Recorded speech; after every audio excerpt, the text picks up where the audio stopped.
The episode commences not with action, but in an underground base where a man is hooked up to an infusion pump system, on the verge of death. Two figures stand behind his unconscious body, with the two linked up to the man by devices in their neck. The woman seems unsure, but the man soon identified as a robot reassures her, with them beginning the cyber inspector. Later, a newspaper reads that an AI robot has murdered a human, being a well-known official. The person believed to be the AI robot reads this while thinking of the recent crimes. On a rainy day, striking as soon as the sound of thunder is heard. On another day, he finds another target, with the sound of trains able to be heard in the background. A film flickers to life explaining these AI robots are called Amicus, and they were meant to be friends to serve alongside humanity. In St. Petersburg, Russia. The narrative proper begins as AI robots flood the city with a program put in place to identify them from other humans as their outward appearance is nearly identical. Of course, even in the future you're unable to escape ads, and since it's built into the eyes you can't skip them. In what appears to be a high-end boutique, a young woman with distinctive green eyes, Biga, is looking for a pendant. Harold W. Lucraft comments on how any one of them would make her look beautiful, making Biga blush. Ichika Hida walks over, not impressed by the robot's flattery.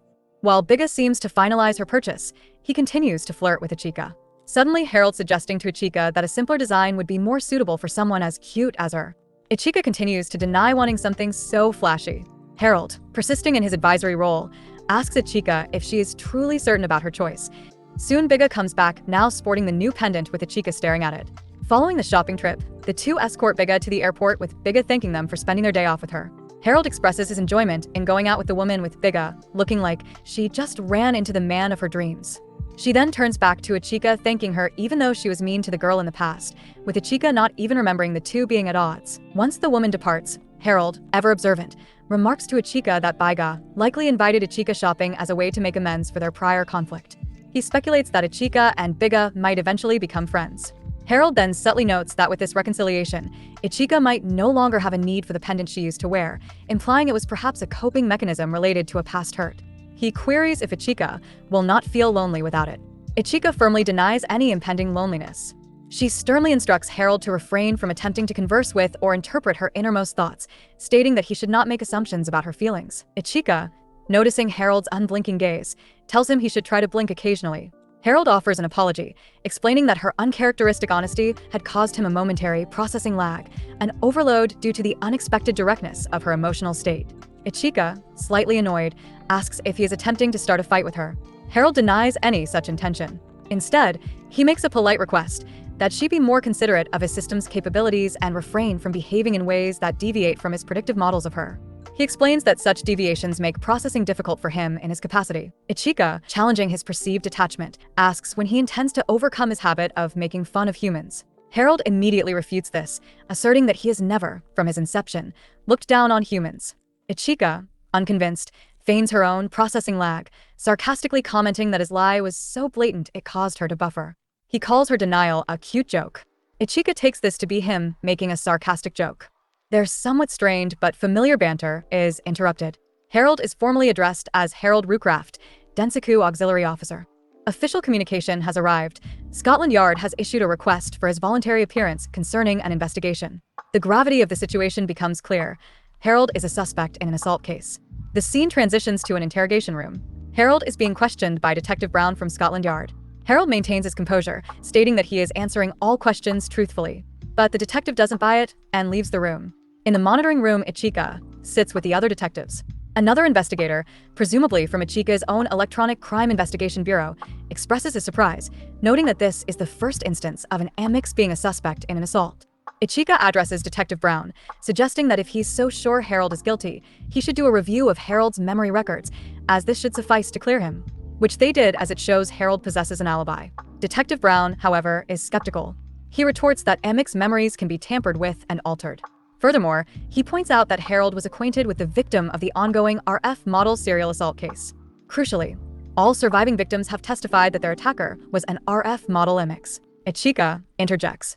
She argues that while the victims identified the assailant as an RF model, none of them specifically identified Harold Rucraft as the attacker. She brings up the KI discipline, a core programming tenet in Amix that should prevent them from harming humans. Detective Brown counters by presenting a news article dated from January of that year. The article reports an incident involving an Amix named Steve, who allegedly went rogue and attacked a human.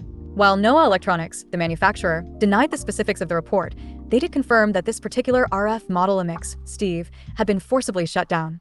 The article further details that NOAE produced 3 RF models: Steve, designated as the eldest, Harold, the second son, and a younger brother model named Marvin. According to the report, Steve is currently contained within an analysis pod, while Marvin is missing, with a high probability of being non-functional or destroyed. Based on this information, Detective Brown concludes that Harold, as the only remaining active RF model with a direct connection to the type of AMMIX implicated, is the prime suspect, motive notwithstanding. Ichika speaks up, asserting that his KI discipline is functioning normally. He states that it was recently diagnosed and confirmed as such by NOAE. Detective Brown expresses his distrust of NOAE's internal assessments and insists that Harold be examined by an independent, as having her involved wouldn't be a trustworthy assessment, as she's biased.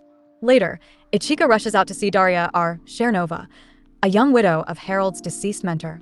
Ichika apologizes to have her come out all the way from London for this, but Daria is fine with it as she's worried for Harold. Daria, who is connected to Harold and is deeply distressed by the situation. Ichika explains that the detective in charge is being stubborn, but she assures Daria that the accusation against Harold is clearly a setup, a false charge. Still, the woman is afraid they'll shut him down. The two say goodbye, and Ichika returns back to speak with Harold. Harold informs her that he will be transferred to a holding cell in prison upon Detective Brown's return. Harold inquires about Daria's condition. The officer replies that Daria is considerably distraught and has been taken to a hotel for her well-being. She advises Harold not to overly concern himself and mentions that he will consult with Chief Tadoki, Ichika's superior, about the situation. But Harold is calm and tells her that the two of them don't need to be worried about him.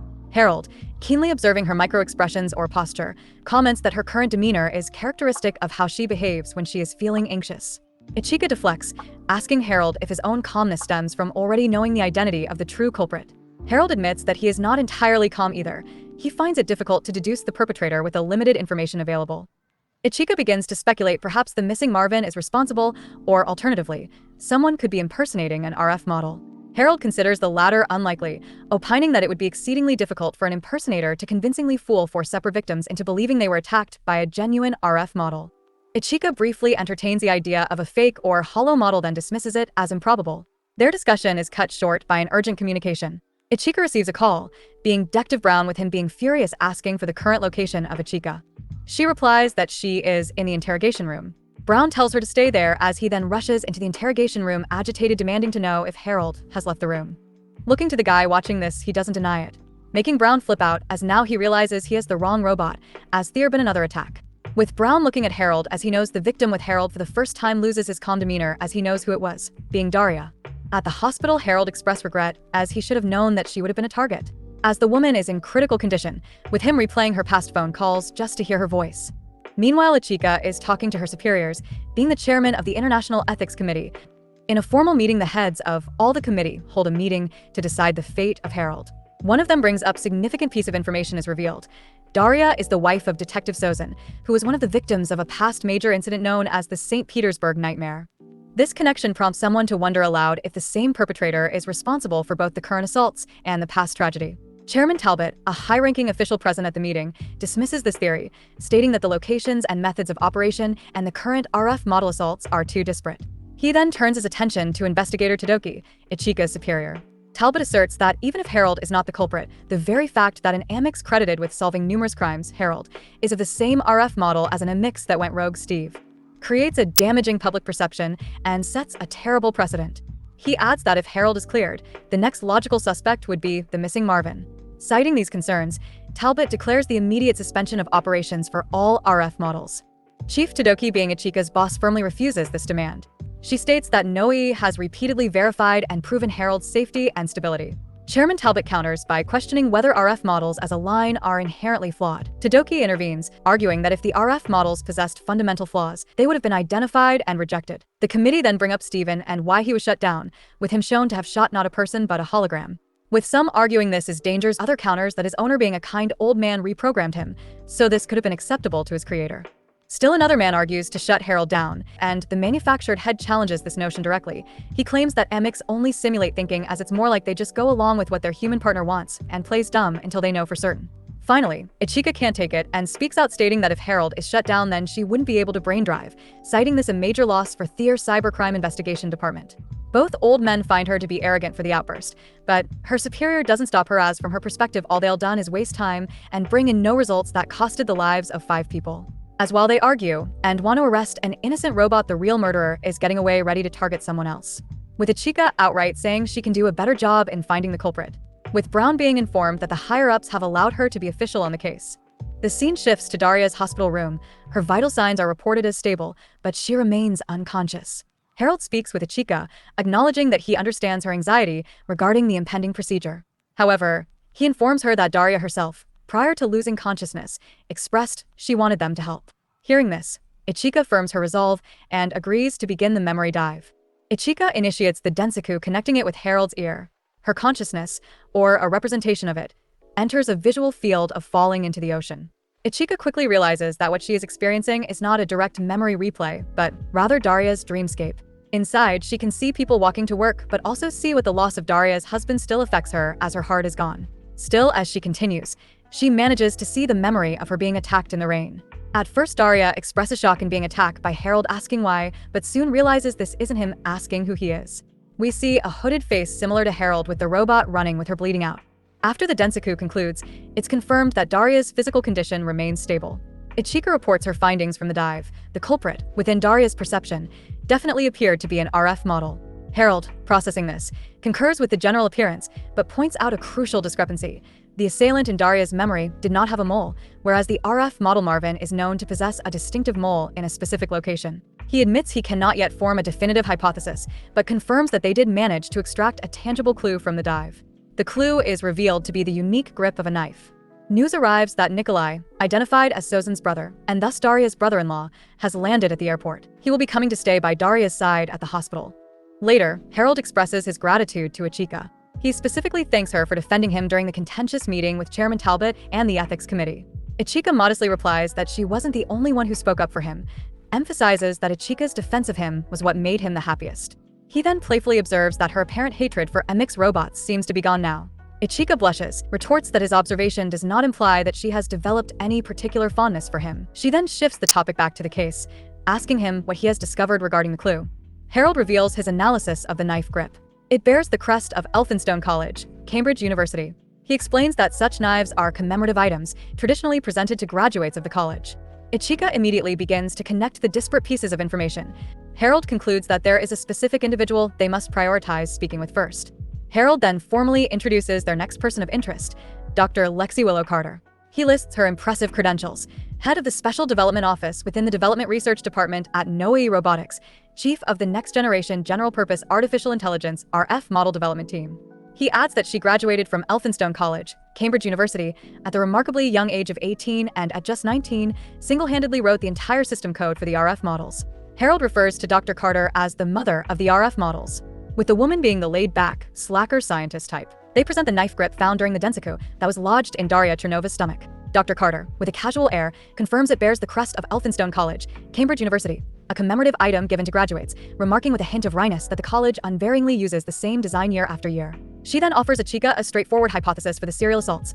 Elphinstone, being a college renowned for AI research, likely has graduates capable of finding the missing RF model, Marvin, modifying him, and then using their own commemorative knife to commit the attacks. Harold interjects, as he doubts that anyone could understand the profound complexity of the RF model system code, expressing praise as he doesn't see another person with her brilliance. Dr. Carter concedes that while such expertise might be rare, the college undoubtedly provides access to sophisticated equipment, which could facilitate certain levels of tampering, even if just to induce minor bugs with something as simple as a tablet. With a subtle shift in demeanor, Dr. Carter dismisses Harold, instructing an assistant, another robot, to escort him to another room and offers him tea. Harold, visibly, though subtly, expresses his displeasure at being excluded from the ensuing private conversation between Ichika and his creator. Asking why, the doctor only says that it's information that might be embarrassing to clear. Still, the two follow her command and leave. While outside, he notices that the laundry has a strange dirt mark on one of the sheets. Alone with Ichika, Dr. Carter initiates a more personal line of questioning. She directly addresses Ichika's rumored hatred to machines and Amix, saying it must be hard. Ichika states that she has now overcome this dislike. Carter, with a perceptive gaze, presses further, asking if this means Ichika has developed a fondness for Harold. Ichika denies that her feelings don't extend to liking him in that sense. Carter, however, notes a flash of what she interprets as killing intent in Ichika's eyes when Harold's name is mentioned, observing that Ichika seems to be aware of Harold's true nature. Carter then offers a glimpse into Harold's past, revealing that when he was newly activated, he was genuinely a good boy, well-behaved and agreeable. However, over time, he changed, developing the more complex and sometimes abrasive personality he now exhibits. Carter attributes this transformation to his nature as a next-generation, general-purpose artificial intelligence, suggesting he grew up. Dr. Carter elaborates on her distinct views regarding MX intelligence. She opines that standard MX are merely sophisticated facades, convincingly simulating thought and emotion but ultimately operating strictly within their programming parameters, being nothing more than dolls playing pretend to humans. A concept possibly reinforced by Angus at the committee meeting. In stark contrast, she asserts that she designed the RF models, like Harold, to be significantly more advanced.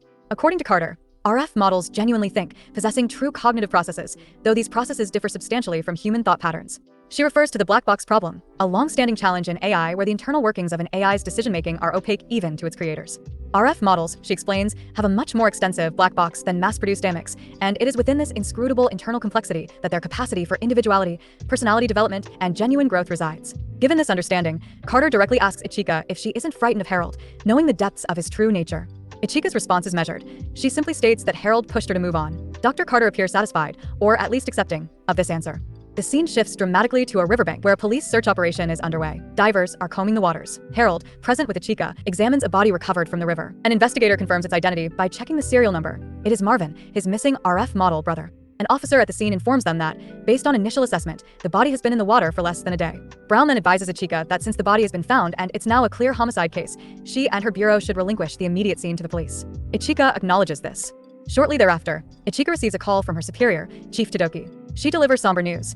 The discovery of Marvin's body significantly narrows the field of RF models potentially involved in the assaults. More critically, the International AI Ethics Committee, emboldened by this development, has formally requested that Harold Rucraft report to them the following morning. Ichika starts to hyperventilate, having brief flashes of memory recall her happy times with Harold, Ichika's earlier fervent declarations to Daria, and in the committee meeting, where she vowed to protect Harold and prove his innocence, underscoring the mounting pressure. Later, Ichika and Harold drive home with Ichika, making sure Harold is truly okay with being shut down. Harold confirms his intention to comply, reasoning that refusing to appear before the committee would only strengthen their suspicions against him. He thanks Ichika for her evident concern for his well-being. Even though he knows Ichika is trying to maintain her cold exterior, he then invites her to have dinner with him. Over dinner in a quiet pub, Harold sips an alcoholic beverage, wistfully remarking that he would appreciate it if MX were equipped with a getting drunk function. Ichika, with a hint of exasperation, tells him to spare her such notions. Harold then steers the conversation, asking if Dr. Carter shared any embarrassing stories about his past with Ichika.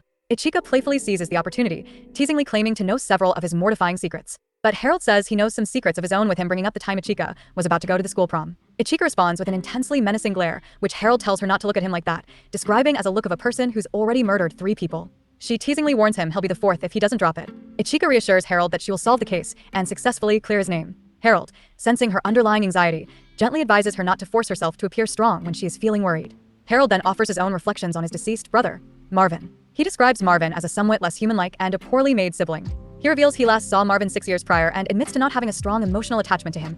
Despite this detachment, Harold expresses a sense of injustice, stating that Marvin did not deserve to die in such a manner.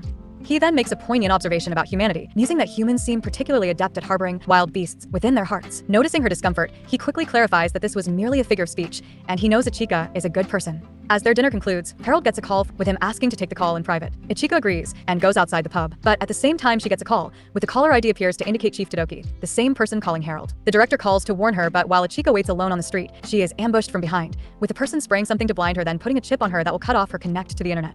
And she's soon abducted. Inside, Harold looks up, a sense of unease dawning as he realizes Ichika is no longer visible outside. As he chases down the car that has Ichika, almost immediately, his terminal rings again. This time, it is the actual Chief Tadoki, delivering the alarming news that Ichika's communication line has been abruptly cut, with Harold confirming she's been kidnapped, with him giving the kidnapper's vehicle license plate number. Ichika is shown bound and gagged in an unknown location. Her captor, a man, holds a knife to her neck and forces her to read a prepared statement into a recording device. The demands are clear. Dr. Lexi Willow Carter must publicly analyze Harold Rowcraft's system code. Through Ichika's coerced speech, accuses Dr. Carter of lying to the International AI Ethics Committee and asserts that RF models are, in fact, profoundly dangerous MX. The ultimatum is stark. If the analysis of Harold's code is not broadcast by the following dawn, Ichika will not be returned. Ichika is frightened but still speaks, as this isn't Marvin nor Steven, but he's still in fact a RF model. She questions who he is, with the man smiling, putting on glasses. But as he walks away, she notices the Wi-Fi jack on his back that humans have in this society, identifying him as a human who is just posing as an RF model.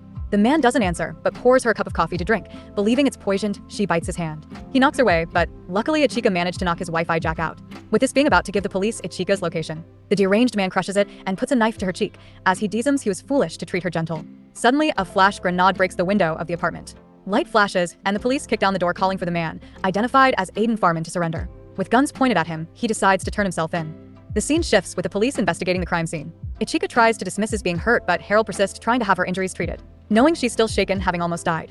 Later, at a hospital, Harold is on call with Biga as he shares positive news as Daria Chernova has passed the most critical stage of her recovery. Later details about Aiden Farman's background emerge, with both Dr. Carter and Aiden being interrogated. Aiden is an Elphinstone College graduate who joined Noe alongside Dr. Carter and served as the deputy chief of the RF model development team. When questioned, Dr. Carter admits she never once suspected Farman of being the assailant, confessing she had largely forgotten about him as they had not been in contact for 9 years. The police question Aiden on if the two shared an intimate relationship, with Carter denying this. But then they bring up how Aiden's face was used as a model for the RF designs. Dr. Carter dismisses any notion of respect or special preference for him. Instead, she states his facial features were too good to waste on a human, so she used them. Records also reveal that Farman had previously accused Dr. Carter of fraud. He had left the RF model development team before its completion due to differences of opinion with Carter, a conflict she now dismisses as trivial from her perspective. An official brain dive warrant is issued for Aiden Farman to learn the truth. Chief Tadoki, mindful of Ichika's recent ordeal, offers her the option of assigning the memory dive to another officer if she feels overwhelmed. Ichika, however, insists she is capable and will perform the procedure herself. In the room, Aiden remains calm fully, supporting them diving as deep into his past as they want, making you believe that maybe this guy didn't do it. Harold, observing her pale complexion, expresses his concern and states his intention to immediately extract her from the dive if her condition deteriorates. Ichika lightly chides him for being overprotective. The densaku on Aiden Farman commences. Initial glimpses into Farman's memories reveal a man in deep internal conflict. Phrases echo his turmoil, admissions of not wanting to cause harm, juxtaposed with assertions that his actions are necessary, something he must do. During the dive, Ichika experiences a brief, jarring flashback to the moment of her abduction. Harold on the phone, him telling her to wait outside. She momentarily wonders who he was speaking to. Farman's memories then shift to his frustration with Dr. Carter, questioning why his actions are not effectively threatening or causing any change in society. A key memory fragment surfaces, his awareness of the incident where the RF model Steve defied the KI discipline and attacked a human. Harold quickly theorizes that Farman saw the sensationalized tabloid article about Steve's rampage and decided to use it as leverage in his plan to discredit Dr. Carter. Then it shows a memory 9 years ago at the college where Dr. Carter is reading many books on AI. Aiden is shown to be happy calling her Lexi, showing a more personal relationship. Ichika returns to share his findings, but wants to go in deeper to know about the man's past. But Harold advises that she's not in any condition for this, as well as they now realize how guilty he is, but to humanize him they can have someone do that to observe Farman's psychological state. Ichika notes that Farman does not appear to harbor genuine hatred for Dr. Carter, nor on the people he hurt. His motive was to stop the RF models. Instead, Farman's motivations appear to stem from a profound, albeit twisted, sense of responsibility.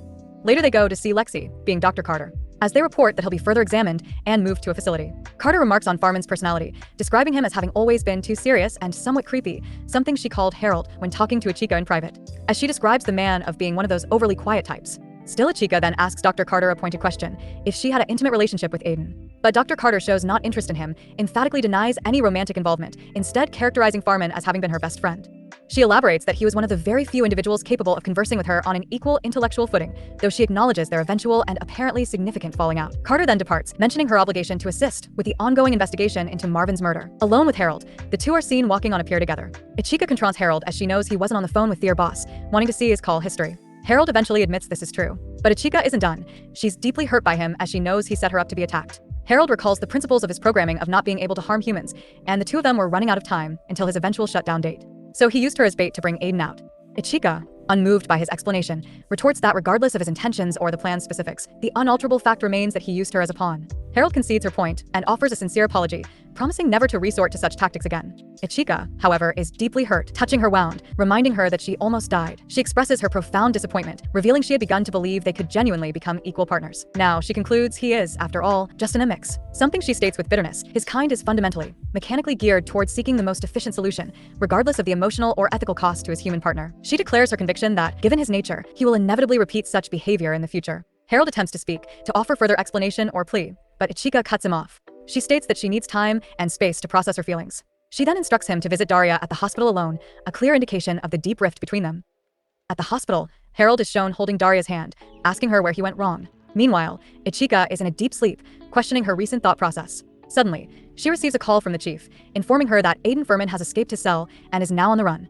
The report details Farman's escape via hologram footage. During his transfer to a medical center, the automated driving system of the security MX transporting him reportedly malfunctioned, resulting in an accident. Farman then seized a firearm from a guard and fled in a car. Authorities are currently tracking his movements. At the Electronic Crime Investigation Bureau, Chief Inspector Totoki discusses the incident with Commander Julian Thorne and another officer. A preliminary inspection by Noatia reveals that the MX's driving module settings were illicitly modified. Totoki questions whether Furman orchestrated the sabotage himself. Julian responds that it would have been impossible for Furman to pull it off alone, strongly suggesting the involvement of an accomplice. While Furman's data shows no evidence of collaborators, Totoki pragmatically notes that questioning him directly would be the fastest way to get answers. The car ride to Furman's last known location is quiet. The region is known for its population of technology skeptics and deliberately underdeveloped communication networks, an ideal refuge. His last traceable location was pinpointed on a map display. Harold surmises that Furman must have acquired an insulation unit to evade tracking. His vehicle was last detected entering the restricted area near the town of Whitney, after which all traces were lost. The scene shifts to Ichika and Harold searching the picturesque village of Bibury in the Cotswolds. As in the previous towns and villages they visited, there are no sightings of Furman or his vehicle. Despite the lack of progress, Harold remarks on their fortune to be in such a beautiful place, quoting William Morris's praise of Bibury as the most beautiful village in England. Ichika quietly agrees, but noticing his smile, she hardens her heart. She knows he's trying to get back on her good side. An emotionally charged conversation unfolds. Harold, sensing Ichika's lingering distress from previous events, asks for a chance to apologize. Ichika says an apology isn't necessary. She understands he acted out of anxiety and urgency concerning Daria. However, Harold perceives that she hasn't truly forgiven him. Ichika clarifies that it's not about forgiveness. She brings up Dr. Lexi's earlier comment about RF model MX like Harold possessing a significantly larger black box, a feature that allows for personality-like growth. Ichika admits that while she knows he doesn't think exactly like a human, his remarkably human-like behavior made her expect human-equivalent trust and emotional responses. She had wanted him to rely on her, to treat her as an equal partner. Harold, deeply affected, expresses sincere regret. Ichika acknowledges she needs to better understand him. She wistfully remarks that she wishes she could dive into his mind, as she does with others using the FORMA technique. Harold echoes the sentiment, saying he wishes she could do the same with him. Ichika becomes frustrated. He should already understand her well, given her connection to her sister. Shifting back to business, he informs her he's located a place with a working landline phone. That night at a toy shop, Ichika contacts Chief Totoki. She reports their lack of success. Totoki replies that her own teams are also struggling due to insufficient personnel to monitor every road in the vast restricted zone. Ichika says they'll continue the search and report back later. Ichika then struggles momentarily with the rotary dial of the vintage phone before reaching Biga, her informant. She apologizes for the lack of progress. She offers to reach out to some your FORMA communities she hasn't yet approached. Ichika warns her to be careful, even though Biga is a civilian contractor for the Bureau. Biga acknowledges the warning and asks Ichika to say hello to Harold-san. Harold then surprises Ichika with a small, fluffy, white stuffed sheep. Ichika, taken aback, warns him not to damage it or they'd have to pay. Harold assures her it's already been purchased and offers it to her, suggesting it might calm her down. She initially refuses, but Harold gently insists. She reluctantly accepts, squeezes the toy, and admits the wool feels springy and soft. Quickly regaining her composure, she reminds Harold they are not on vacation. She then relays Biga's greeting. Harold notes that Biga is a good person. Ichika dryly agrees. Harold playfully suggests buying a similar stuffed animal for her. Ichika, exasperated, asks why he's suddenly so interested in plush toys. Then, catching his gaze, she sarcastically asks if he's going to suggest buying a house next. At that moment, Harold's tone shifts. He announces he believes he's figured out Furman's hiding place.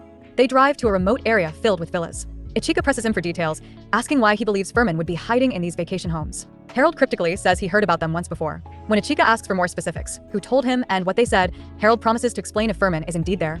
As they approach one particular villa, it appears deserted. Harold says that if Furman isn't there, his deduction was wrong. Then she concedes. Harold's deductions are rarely incorrect. Harold admits that while his investigations are usually accurate, he frequently misjudges her. Before Ichika can reply, Harold spots a nearby vehicle. The license plate matches Furman's escape car. Suddenly, the car starts and begins to drive away. Harold moves to pursue, but Ichika jumps into the driver's seat, claiming his cautious programming won't allow them to catch up. She speeds forward. An intense car chase ensues through the dark, winding lanes. Ichika rams their car into Furman's. Harold notes that the impact has caused the other vehicle to leak engine oil. Now they can track it. Ichika asks if he's being sarcastic. Harold assures her he's serious.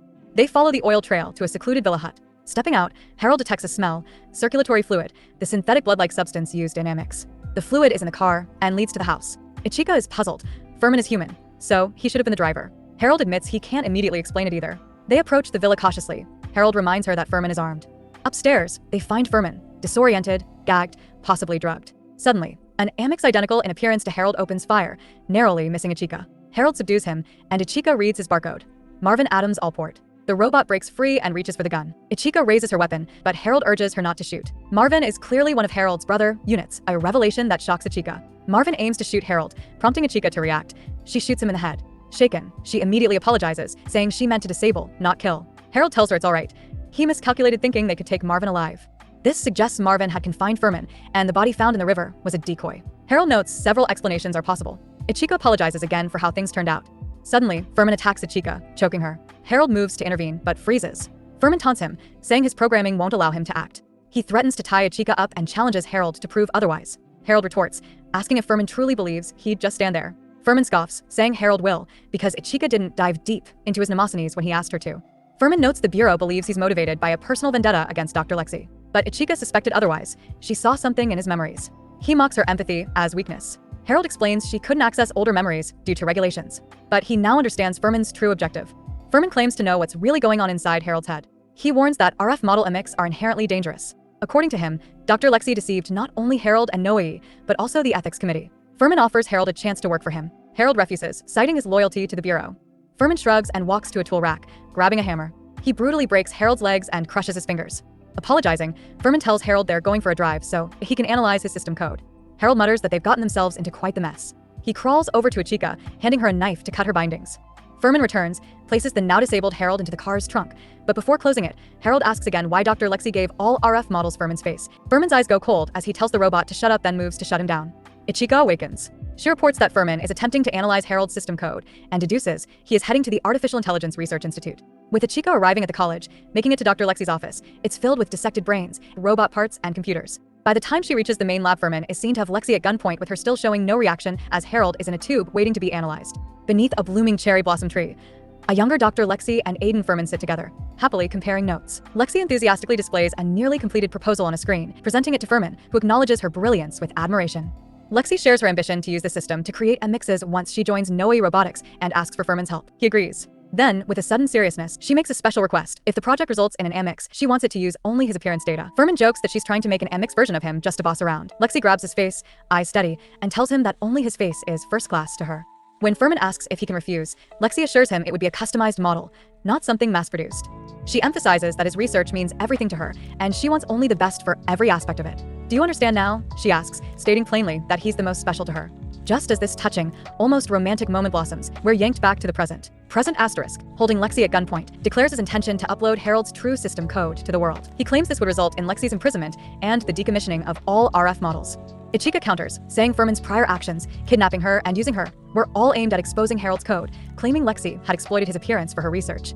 Furman responds that it was Lexi who orchestrated his abduction by Marvin, which ironically gave him the chance to analyze Harold directly.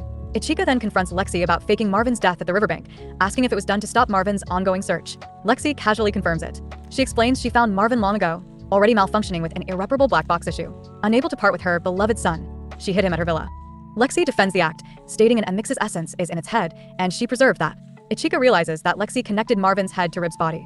Lexi proudly confirms, explaining she had gambled by modifying the system code. Ichika then deduces Lexi knew all along that Furman was responsible for the RF model assault cases. She accuses Lexi of modifying a security Amix's driving module to facilitate Furman's escape, then having Marvin abduct and imprison him so she could manipulate his memories. Ichika asks which memory Lexi intended to alter. Furman interrupts. It was Harold's system code. He tells Ichika that Lexi has a hidden sin, that Harold's code contains the real secret of the RF models. He demands that Lexi reveal everything or he'll shoot. Under pressure, Lexi agrees, warning Furman he'll regret it. She begins to explain the neural mimicry system. The widespread use of your FORMA technology, she says, drastically improved understanding of human neural circuits. Though attempts to apply this at the university failed and were abandoned, she revived the research. By the time she joined Novi Robotics, her work was complete, just waiting for the right moment. That moment arrived with a request to create an Amix for the Queen's 60th Jubilee. Lexi saw this as a chance to present the RF model as the pinnacle of AI advancement, a next-gen general-purpose system. She explains that unlike standard Amixes, RF models use the neural mimicry system, circuits structured like a human brain. They aren't just tools, they think. Furman interrupts. He says he opposed the system because of the excessively large black box. Hoping his departure would force her to reconsider, he left the development team. But he overestimated himself. The RF model was approved by the International Ethics Committee and entered production. Ichika asks if Lexi lied to the committee. Lexi scoffs. They're an assembly of idiots. They believed the dummy proposal. Not even the deputy director knew the truth. She confesses it was easy to hide the real system under a fake one. Most robots just follow scripts, she says. They don't actually think. But Furman did understand. Unlike Angus and the others, he grasped the neural mimicry system and was able to extract the true code. Furman accuses Lexi of concealing the RF model's black box until development was too far along. He expresses regret for enabling machines that could threaten humanity and for failing to stop Lexi. Lexi laughs. You always obsessed over ethics. That's why I'm a genius and you're not. She guessed Furman would take Harold and come to this facility, just as Ichika did, because extracting Harold's code required specialized equipment. Lexi admits she once believed Furman was like her, but now she sees she was born alone. She created something entirely new, a being that thinks. They no longer understand each other. Furman asks softly, "Did you ever want to understand me?" Lexi says she always admired his kindness, but then asks if he pities Harold, an innocent who now faces shutdown because of Furman. She pleads for Harold's code, calling him truly important. Furman laughs at the plea, accusing her of just trying to cover herself. A struggle ensues. Lexi punches Furman in the face, fighting for the gun. Lexi likely believes he wouldn't actually shoot her, given their shared past. Furman pleads with Ichika to upload the code. Simultaneously, Lexi orders her to delete it, warning that if it's released, Harold will be terminated. Ichika is torn. She knows the truth about the code, the morality behind it, but Furman's actions are still inexcusable. Then he shoots Lexi in the leg. Frustrated, Furman yells, "Why does no one listen to me?" He asks Ichika if she's just like Lexi. Ichika insists Harold can think. Furman disagrees. This thinking, this calculation is a darkness we can't understand. Ichika steps forward. She declares she will take custody of the system code and arrests Furman for kidnapping Harold and for being the prime suspect in the RF model attacks. Furman mutters, "You should make your lies more believable." Lexi shoots him in the chest. As he falls, she says quietly, "I told you, you'd be the one to regret this." Later, Lexi explains to Ichika that she erased Furman's memories of the RF model secret and of their recent conflict. She claims Marvin was not inherently malicious. She had reprogrammed him to attack anyone interfering with Furman's confinement. He was different from the others. Ichika tells Lexi she must arrest her.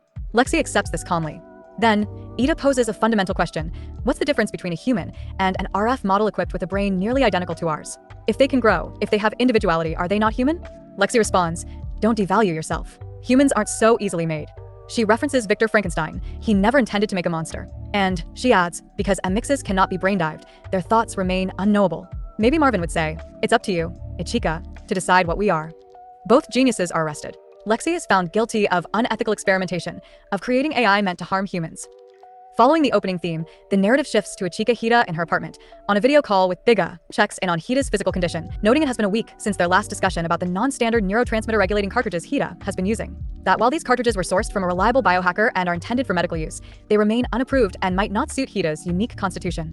Hida, maintaining a neutral expression, assures her that she feels fine, has experienced no side effects, and intends to continue using them. Biga voices concern, arguing that Hida's PTSD from a past kidnapping incident is unlikely to resolve so easily and that hospitalization would be more appropriate. Hida demurs, citing various complications and her desire not to burden adjutant Harold Lucraft should her poor health become public knowledge. Biga accepts her reasoning, stating that her cooperation is part of her duty as a civilian collaborator. The call ends abrupt, but not before she promises to send more cartridges by the following week. Hida thanks her. The scene transitions to a briefing room at the Electronic Crime Investigation Bureau, ECIB. She informs them that classified investigation secrets have been leaked. An anonymous post appeared on the 10 bulletin board, accusing investigator Elias Taylor of using your FORMA to probe people's thoughts and claiming that the Bureau engaged in a cover-up. The post, authored by someone known only as E, urges readers to band together against a powerful enemy, promising that collective wisdom will prevail. Declares this a top priority matter.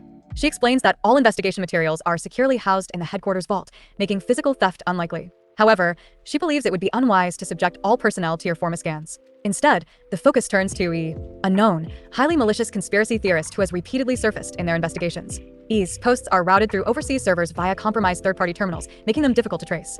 An officer elaborates, E began posting 18 months ago. Initially dismissed as an anti-tech crank, E has since amassed a massive following, tens of millions, comprising individuals skeptical or hostile toward your FORMA and technological advancement in general. E spreads conspiracy theories that inspire followers to investigate independently, sometimes resulting in criminal acts. Flaubert instructs the team to deny the authenticity of the leaked information, even internally, emphasizing the secure protocols already in place and expressing doubt that E's followers could have breached them.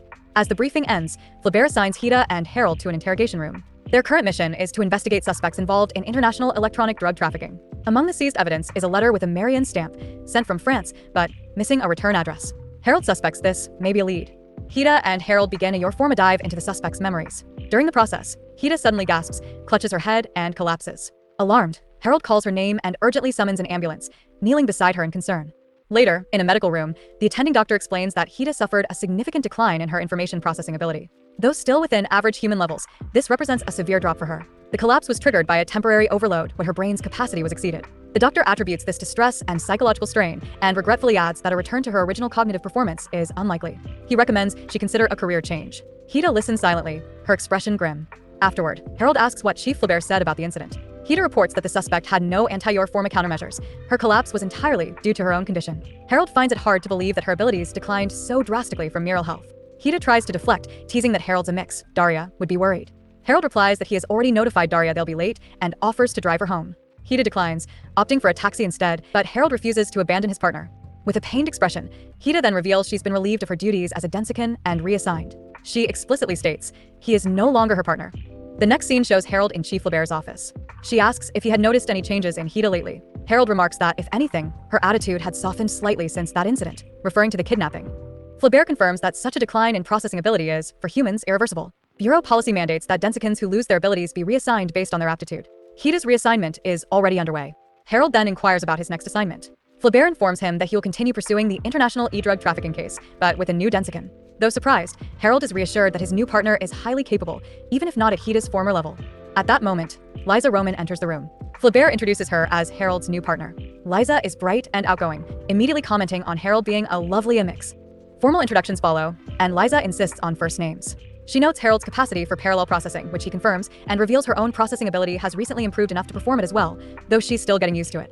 Harold, surprised, questions if such improvements are even possible. Liza admits it's rare and that she was surprised too. She expresses condolences for Hida's situation, noting that nearly every Densican admired her, even though they'd only passed in the halls. Undeterred, Liza states she's eager to begin work and isn't intimidated by diving within a mix. In fact, she considers it an honor. Harold responds that her words are very pleasing to him. Harold and Liza then prepare for their first dive together. As the connection activates, Liza stumbles slightly. Harold catches her, concerned. Liza explains this happens often. Her doctor believes it's a side effect of her increasing processing ability. Harold notes a slight backflow during the dive, but no damage. Liza confirms this is normal for her and thanks Harold, calling him a gentleman. He responds that watching her fall without helping would be impossible for him. The dive yields results. The suspect's accomplices seem to have a base in Paris. Liza notes they'll likely return to headquarters, remarking on the quick trip back to her homeland. Picking up on her accent, name, and features, Harold deduces she is French. Impressed, Liza asks if he also knows about her female model MX with whom she enjoys walks. Harold confirms that Flaubert told him. He humbly adds that this level of deduction reflects his current limit. Liza still finds his abilities remarkable. The next scene takes place in a restaurant, where Hida, now reassigned, is on a stakeout with investigator Sadov and another officer. Sadov is eating an omelet, citing his health app's recommendation. His colleague, eating pancakes, teases him about obeying his FORMA. Sadov counters by pointing out the pancake's calorie count. Hida, meanwhile, stoically eats a small piece of bread. Sadov urges her to eat more, but she replies she's on duty and can't afford to eat leisurely. The other officer quips that should take notes from Hida's seriousness, retorts that his app knows him better than anyone. According to conspiracy theorist E, the health app's parent company and the restaurant are secretly colluding. Sadov scoffs. That's not even a proper conspiracy theory. To E's followers, logic doesn't matter. They only need a plausible excuse to vent their frustrations. At that moment, their target, an E sympathizer, enters the restaurant. As they move to apprehend him, Sadov grumbles that his omelet is still more than half uneaten. The team identifies themselves as ECIB agents, demands to see their identification. But instead of run away from the breakfast shop, he goes inside with a pocket knife, charging at a staff member with the intent to kill. But he's quickly subdued by one of the officers, with Sadov pointing his gun at the other two. With that, they manage to handcuff the terrorist and arrest them. Hida is about to go home when she hears the cheerful new girl, her replacement, walking with Harold. Feeling self-conscious, she tries to escape on the elevator, hoping to close it in time. But Harold catches her, squeezing in. The two then have an awkward conversation. Harold has been trying to contact Hida ever since he found out the truth, but Hida has been intentionally ignoring him. Harold doesn't know why, with him complaining about never understanding her. Harold doesn't like that she talked about wanting to be equal partners, but would keep this from him. Hida apologies, but tells him he shouldn't be worried as he now has a better partner that can help him with his goal. Harold is confused, not knowing he had a goal. Hida reminds him of the case about Detective Chernov's killer, his mentor. Harold wonders who told her that, as that's not the reason he became her partner. Hida explains that 6 months ago Daria told her. She apologizes for mentioning it, and then turns and runs away.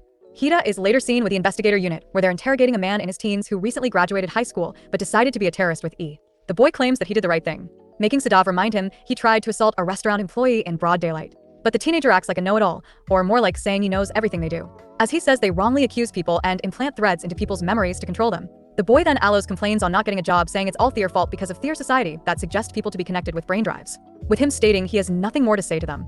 From this statement, though, they're able to realize that this community of E's followers is large, but investigator Ivan believes Tier not much they can do as it's outside their jurisdiction. Later, Biga is seen in the city again, shocked that the cartridge she gave Hida wasn't strong enough to help her overcome her trauma. Biga then questions about Harold, since she was reassigned. Hida looks away, saying Harold already has a new partner, with her being really pretty. With that, Biga effectively flips out in worry, talking rapidly and shaking Hida, demanding to know everything about this new girl. Biga then questions if she's okay with this, as she might know a way to hack her brain driver to try and approve her abilities, but Hida tells her not to worry about her, but admits it makes her happy she's trying so much. Biga feels awful and responsible for Hida's declining health. She reveals that her father recently stopped teaching her how to be a biohacker. She explains that she gave cartridges to her cousin Clara, thinking they might heal her, but they only made things worse. Clara lost her future as a ballerina, and even Biga's father yelled at her. Now, she feels like all she ever does is make things worse.